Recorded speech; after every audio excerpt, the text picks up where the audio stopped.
বেপরোয়া গাড়ি চালানো সহ একাধিক অভিযোগ তুলে পথ অবরোধ স্থানীয় তৃণমূল নেতার দিশেরগড়ে। আসানসোলের কুলটি থানার শাকতরিয়া ফাঁড়ি অন্তর্গত দিশেরগড়ে আজ বিকেল 4:30 টিএমসির সংখ্যালঘু সেলের পশ্চিম জেলা সম্পাদক তথা স্থানীয় তৃণমূল নেতা আমজাদ আনসারি বেপরোয়াভাবে গাড়ি চালানোর অভিযোগ তুলে পথ অবরোধ করে। তাছাড়া তিনি আরও অভিযোগ করেন রাস্তার অবস্থা বেহাল, তার উপর ডাস্ট সহ একাধিক অভিযোগ তুলে পথ অবরোধ করলেন তৃণমূলের নেতা আমজাদ আনসারি। খবর শুনে শাকতরিয়া ফাঁড়ি পুলিশ পৌঁছায়, পরে পুলিশের আশ্বাসে পথ অবরোধ তুলে নেওয়া হয়। सर, आप लोगों ने गाड़ी क्यों स्टॉप कर दिया? अभी हम लोग मजार शरीफ में कुछ काम के लिए गए हुए तो वहाँ से आ रहे थे। आते वक्त देखें कि ये जो डंपर है जो पीछे खड़ी है, इसमें खलासी ने और इतना स्पीड चला रहा था, मेरा पीछे भी एक बाइक वाला था, उसको अभी मार के उड़ा देता है।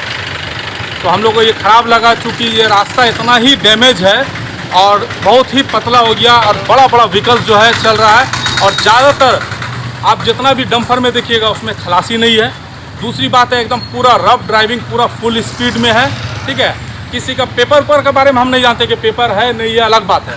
अभी देखिए छाई चल रहा है, ईसीएल के थ्रू यहाँ से कहीं छाई जा रहा है, वो डस्ट पूरा रोड में उड़ रहा है। लोग जो यहाँ पर है परेशान हैं, मगर ना प्रशासन का नज़र में है, ना ईसीएल मैनेजमेंट का नज़र में, किसी का नज़र में। और गाड़ी मालिक लोग जो है वो अनाधुन और सिर्फ ड्राइवर को ऑर्डर दे दे रहे हैं कि हमको इतना टिप चाहिए, चाहे वो कोयला का हो या वो स्पंज आयरन का हो या बालू का हो।